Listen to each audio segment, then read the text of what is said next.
Welcome back. Big ಭಾರತಕ್ಕೆ ಸ್ವಾಗತ. ವೀಕ್ಷಕರೇ, ನೇಪಾಳ ಅನ್ನುವಂಥ ನೇಪಾಳ ಯಾವುದೇ ರಾಷ್ಟ್ರ ಅಂದರೆ ಒಂದೇ ಹಿಂದೂ ರಾಷ್ಟ್ರ ಅಂತ ಇದ್ದಂಥ ರಾಷ್ಟ್ರ ನಂತರ ಅದು ಕೂಡ ಜಾತ್ಯತೀತ ರಾಷ್ಟ್ರವಾಯಿತು. ಯಾಕಂದರೆ ಅಲ್ಲಿ ನಕ್ಸಲ್ ಹೋರಾಟಗಳೆಲ್ಲ ಭಾಳ ಜೋರಾಗಿತ್ತು. ಪ್ರಚಂಡ ಅನ್ನುವಂಥವ್ರು ಅಲ್ಲಿ ನಂತರ ಪ್ರಧಾನಿ ಎಲ್ಲ ಆದರು. ಸೊ ಹಾಗಾಗಿ ನಾವು ಅನೇಕ ವಿಚಾರಗಳನ್ನು ಹೇಳ್ತಾ ಇರ್ತೀವಿ. ಈಗ ರಾಮನ ಪತ್ನಿ ಸೀತೆ ನೇಪಾಳದವರು ಅಂತ ಹೇಳ್ತೀವಿ. ಸೊ ಪಶುಪತಿನಾಥ ದೇವಸ್ಥಾನ ಇರುವಂಥದ್ದು ಅಲ್ಲಿ ಅಂತ ಹೇಳ್ತೀವಿ, ಅಲ್ಲಿ ಇದೆ ಕೂಡ.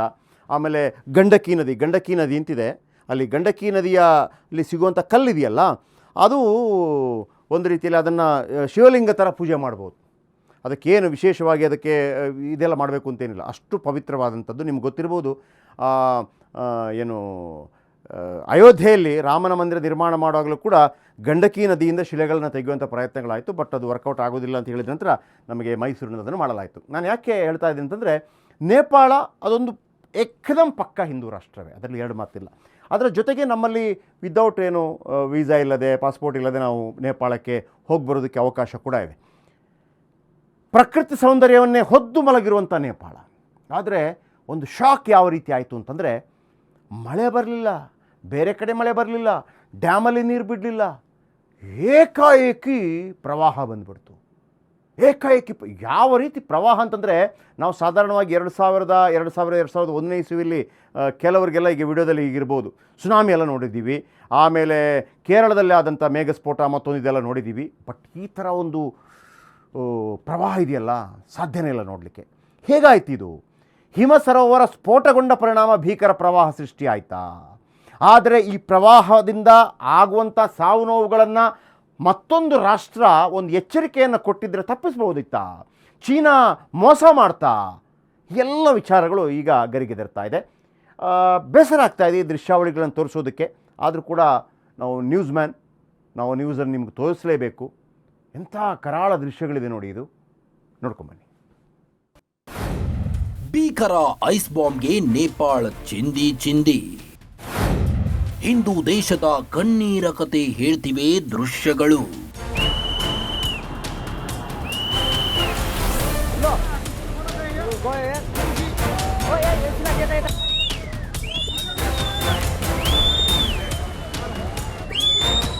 ನೇಪಾಳದಲ್ಲಿ ಮಳೆ ಸುರಿಯದ ಅನಿರೀಕ್ಷಿತ ಪ್ರವಾಹ ಉಂಟಾಗಿದ್ದು ರಸುವಾ, ನೂಕೋಟ್, ದಾಡಿಂಗ್ ಮತ್ತು ಚಿತ್ವಾನ್ಗಳಲ್ಲಿ ವ್ಯಾಪಕ ಹಾನಿಯಾಗಿದೆ. ಹಲವಾರು ಸೇತುವೆಗಳು ನಾಶವಾಗಿವೆ. ವಿದ್ಯುತ್ ಮೂಲಸೌಕರ್ಯ ಸೌಲಭ್ಯಗಳಿಗೆ ಹಾನಿಯಾಗಿದೆ.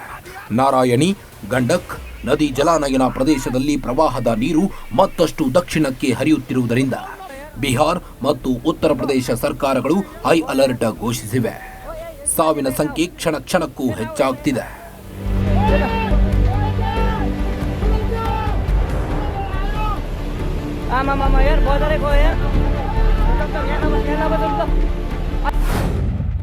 ದೃಶ್ಯ 1. ಏಕಾಏಕಿ ಪ್ರವಾಹ, ಕಟ್ಟಡ ನಾಮಾವಶೇಷ.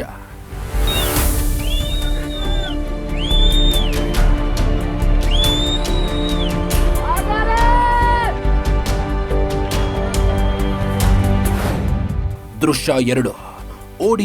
ಓಡಿದ್ರು ಆದ್ರೆ ಪ್ರವಾಹ ಬಿಡಲಿಲ್ಲ.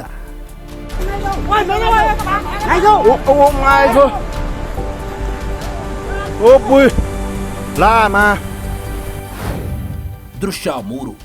ಬಂಡೆಯನ್ನೇ ಬರಸೆಳೆದು ತಂದ ಪ್ರವಾಹ.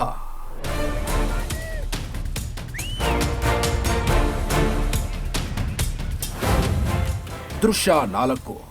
ನೀರಿನ ಸೆಳೆತಕ್ಕೆ ಕೊಚ್ಚಿ ಹೋಯಿತು ಸೇತುವೆ.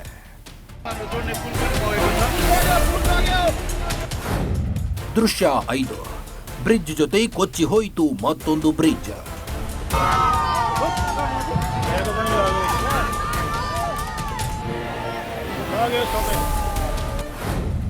ದೃಶ್ಯ 6. ನೇಪಾಳದ ಸುಂದರ ನಗರಗಳು ನಾಮಾವಶೇಷ.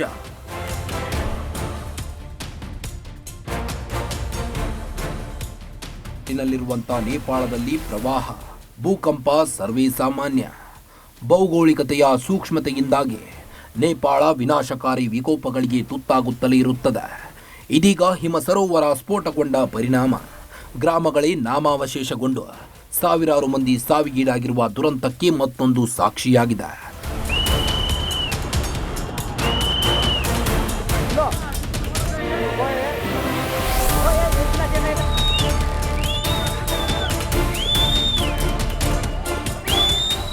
News desk, Ashwavega news, Bengaluru.